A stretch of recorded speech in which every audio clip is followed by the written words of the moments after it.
So the KV-1S is a Russian heavy tank, and it can bounce, and it has a big gun that makes things blow up. And it used to be a very feared opponent, but update 5.5 removed a lot of tanks from the tech tree. It changed the game a lot, and is this still a viable tank? Wargaming have obviously released the Thunder, the reward in the Battle Pass, which is a premium KV-1S. But should you play the regular one? Let's find out in this video.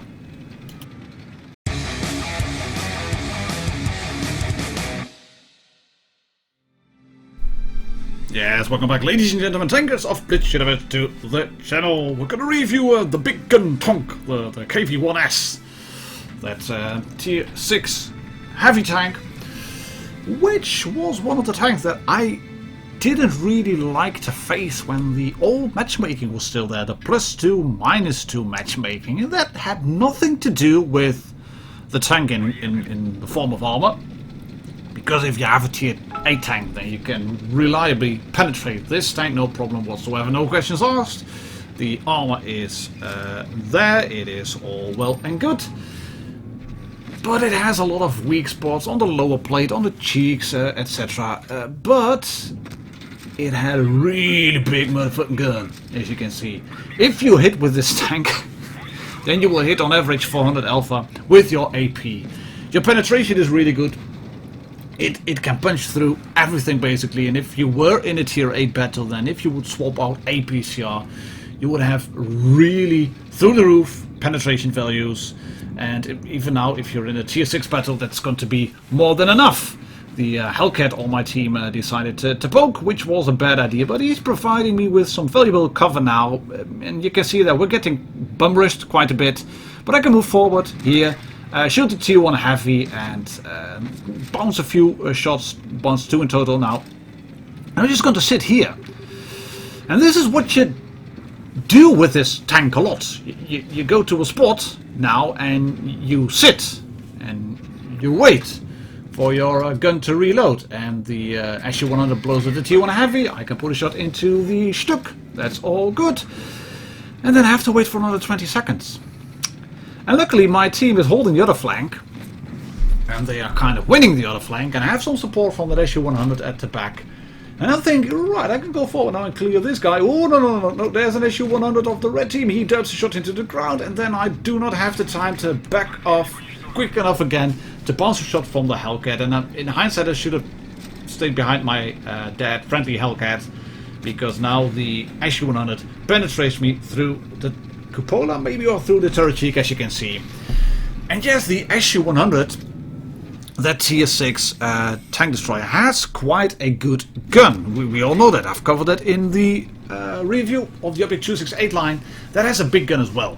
And the VK3601 is pretty much overcooked as it is currently. So that is a tank that you will want to take out. And the SU-100 here is looking at my SU-100 apparently. Then I shoot him. I don't track him in place, which is a bit unfortunate, but I can hopefully just, yes, keep him there. 12 seconds, 11, angle the tank, quickly, angle, yes, get your shot on the tracks. There we go. Right, 400 alpha, give me a high roll please.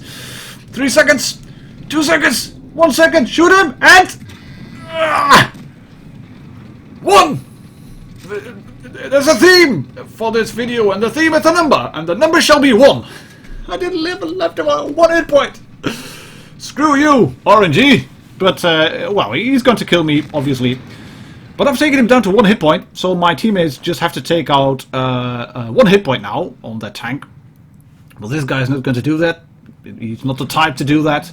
But this guy can now, and if he had just stopped and aimed a bit more careful, then he would have taken out the tank.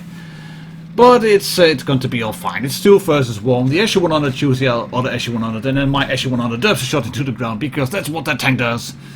But luckily the T-34-85 clears up. Question then, as you can see, I've done a first class and a high caliber. Is this a tank worth getting?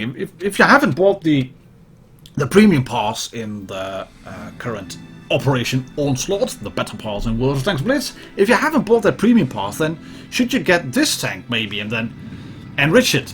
Well, if you would enrich it, it will cost you 5,000 gold, I think. Or maybe even more. Yeah, I think it was 5,000. That's quite a bit. But then you have a premium KV-1S. The Thunder is a bit better, less mobility, but better armor and better gun depression. It's exactly the same tank, exactly the same gun, exactly the same turret, but it has better gun depression. We're going to make a premium tank of KV-1S. We give better gun depression, because it then has a good selling point. I don't know why that had to be done. I could live with some other armor, but adding better gun depression on the tank just seems strange.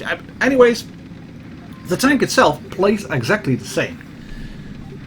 But where it used to be a really feared opponent, and maybe even a tank that you could use as a breakthrough tank, such is not the case anymore because of that long reload. Take a look at it. I have 19.2 seconds reload on the tank, and I could get it down a little bit more using a rammer.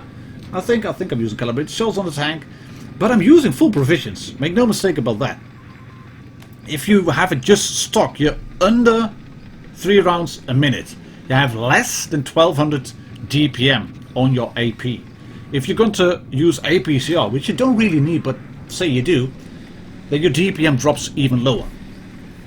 If you're up against a P43 BIS, for example, that tier 6 medium tank from the Progetto line, from the pan-European tech tree line, that tank does, on average, 225 per shot. But it fires far quicker than you do. That means that if you start trading with the tank, if you do not know how to use the terrain, and I'm not really giving a brilliant example here, I do know that, but this shot on the Tiger had to go in. That's a good player. I know him, I know his clan. Seen him before in battle. That was a good player. He had to go down, he had to be taken out at least down to a one-shot.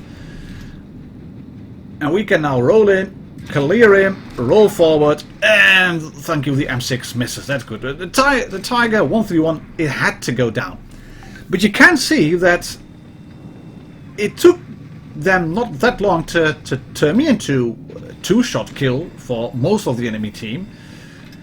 And it took me ages to wear down the Tiger to do 1k of damage. And this is stupid. I pull out in front of the M6, get shot.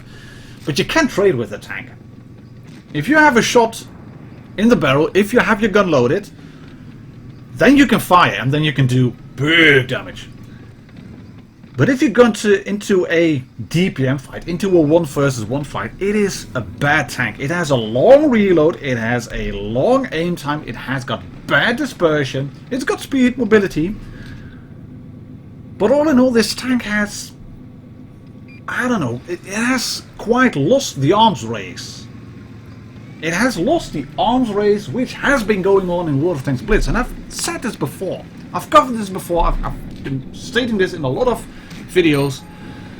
The meta has shifted. It has gone towards mobility. And mobility, this tank has it. You can see once you get it up to speed really well. 35 to 40 kilometers per hour. No problem whatsoever. No questions asked. And I rushed this shot on the Leopard because I was getting shot up the ass by the M6, and then I figured out, oh, there's a KV2 still there. Luckily, he wasn't interested in me. He decided to kill another tank, and it's 3-on-3 still. But my Sherman is in a sticky situation. He apparently doesn't, or he's AFK. Yeah, he's AFK. Oh, crap, bro. Sherman is AFK. The SU-100Y is down. The Sherman is down. I have to do a collaborative situation now. But what I've done is shoot that KV2. He's a one-shot to me. The Leopard is a one-shot. You kind of have to do this sort of gameplay. You have to be selfish. This is not a breakthrough, hold the line heavy anymore. Or you must have tanks at range, for example. Then you can bounce shots, like I'm doing here. The Leopard missed a few, we bounced the rest. That's all well and good. But against tier 7 opponents, good tier 7 drivers in a medium tank, in a light tank, they will make minced meat of you. They will make minced meat of you, and they have a little bit of vodka to drink with it. That's going to be a disaster, because your reload is so extremely long. And if you're then going to use HE to reset the cap, and if you're then gonna dirt the shot like I'm going to do here, plop. Oh, then all of a sudden you're looking at your reload and you're looking at the base cap and you think, oh god, I missed a shot. I would have wanted to have adrenaline maybe, but yeah, maybe that was better to use adrenaline. I don't know. 91, 92, come on, shoot again M6, thank you very much. Yeah, now we get the reset. And it can splash.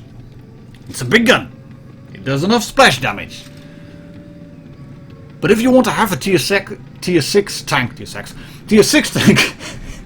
that does a lot of splash damage, and that's a derper sort of play the KV-2.